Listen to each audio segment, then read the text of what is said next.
제가 목사님을 일방적으로 알게 된 것은 2015년 초가을쯤인 것 같습니다. 저는 사는 동안 남편과 저의 삐뚤어진 마음으로 아무 소망 없이 세월이 빨리 가서 죽기만 기다리는 저 밑바닥 인생이었습니다. 잘 살아보려 결혼한 것이 더 비참한 삶을 살게 되었고, 영은 죽었고 육은 죽은 자처럼 살아가고 있었을 때 세월호로 나라가 시끄러웠고, 어떻게 페이스북을 알게 되었고, 남편의 반대로 교회는 갈 수 없는 상황이어서 요즘 교회가 어떻게 돌아가는지 보기 위해 기독교인들과만 친구 신청을 했습니다.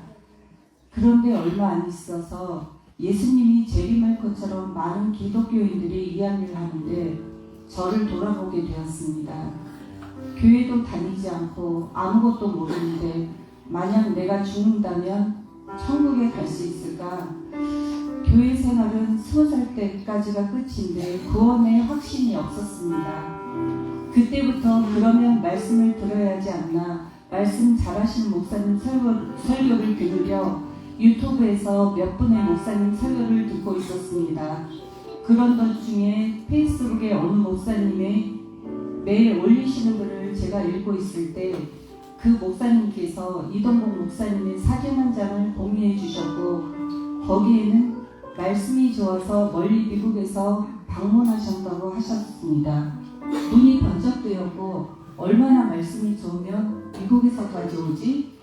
그 글이 제 마음에 꽂혔고 바로 이동복 목사님이 누구인지 프로필을 보게 되었고, 바로 친구 신청하고 유튜브에서 목사님 말씀을 듣고 페이스북 친구이니 예배 드리는 거 다 올라와 그때부터 다른 거 다 끊고 이동복 목사님 말씀 들으면서 생명의 말씀이 있는 곳 좋은밭 교회로 이사오고 싶은 마음이 간절했습니다. 그러나 어찌할 수 없는 상황이 앞을 가로막고 있었습니다. 근데 그때 남편이 죽게 되었고 좋은밭 교회로 이사오기로 약속이 되어 있는데 포기하게 되는 일이 생겨 다른 도시로 이사가게 되었습니다. 말씀이 없는 저는 거기에서 좋은밭 교회만 바라보며 마음만 아파하며 마음으로 놓고 있지 않지만 믿음 없는 자였습니다. 그렇게 세월이 가고 있을 때 한 번도 드리지 않던 송구 영신 예배를 2019년에 엄마 교회에서 드리게 되었습니다. 말씀 카드를 뽑았는데 그 말씀이 주의 말씀은 내 발의 등이요 내 길의 빛입니다. 이 말씀을 뽑게 되었습니다. 그때 저는 말씀을 잘 듣고 순종하려는가 보다 생각했는데 그 바로 해에 한 달 있을 때 그렇게 가고 싶어 했던 십자가 캠프에 가게 하셨습니다. 개인 휴무를 절대 잡을 수 없는 상황에서 십자가 캠프에 맞추어 병원이 휴무에 들어갔고 저희 또한 같이 휴무에 들어가게 되면서 십자가 캠프에서 더욱 알자 예수를 알자 하는 마음이 들어왔습니다. 그리고 몇 주 지나지 않아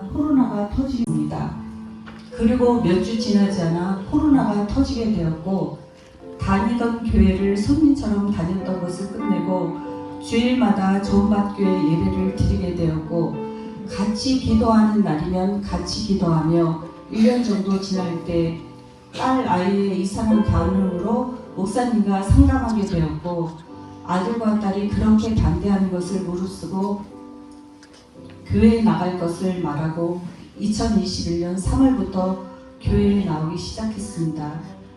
믿음 없는 저에게 새 기도 말씀으로 성경의 말씀 속에서 목사님이 무슨 말씀 하실지라도 명령하면 제가 할게요.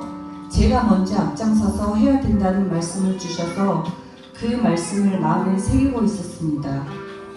주일날만 오는 예배 생활을 3달 정도 하고 있을 때 집 주인으로부터 계약날까지만 살라고 하는 말을 들었고 어떻게 하지? 이사와야 한다는 생각은 하지 못하고 목사님께 말씀드리니 바로 이사와야지 하셔서 네 그렇게 되라고 했지만 자녀들 때문에 걱정을 하게 되었습니다.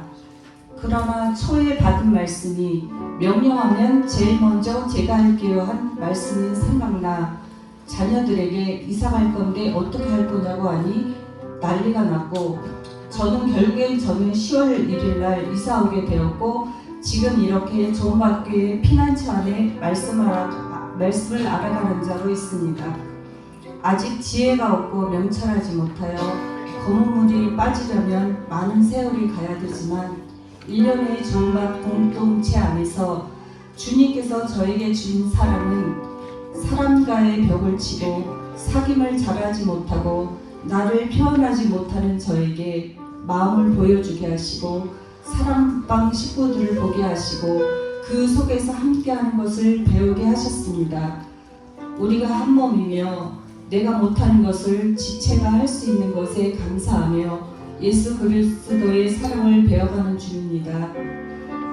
예수님의 마음 닮아 예수님의 계명 서로 사랑하는 자로 살아가겠습니다.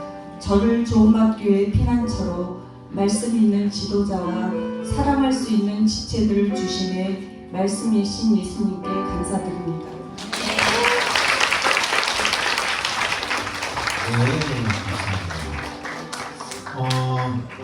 사실 좀 한 가지 이렇게 하시는 분들 보면서 한 가지 조금 아쉬운 거 뭐냐면 저도 알고 본인은 알지만 여기 자세한 내막을 모르시는 분들이 많잖아요.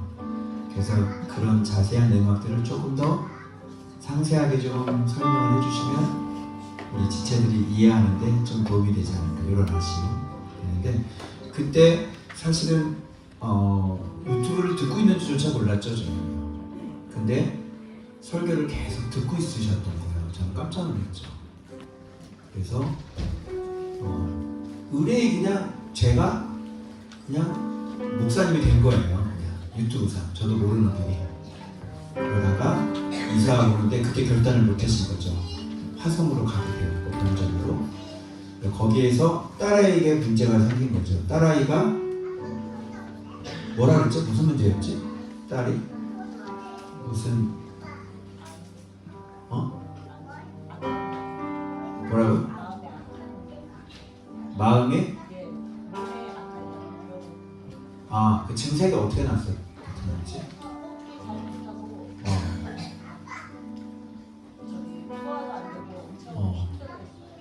그러니까 그 박한이 형이 장난을 해서 딸이 호흡이 안 되고 그냥 막 몸에 이상한 증세가 일어나가지고 그때 화들짝 놀란 거죠. 그래서 전에는 손을 이렇게 들고 있다가 그 이후로 손을 이렇게 들고 계시죠. 하나님한테. 그래서 와서 그 문제 기도 받으시고 그러면서 이제 안정이 되면서 딸까지 제가 얼굴을 직접 봤거든요. 그래서 지금 딸까지 지금 청라로 와서 같이 살고 있잖아요. 그렇죠? 곧 오게 될 줄로 믿습니다. 네. 자, 그래서 이렇게 왕의 심부름꾼으로 사명을 잘 감당. 다시 한번 박수.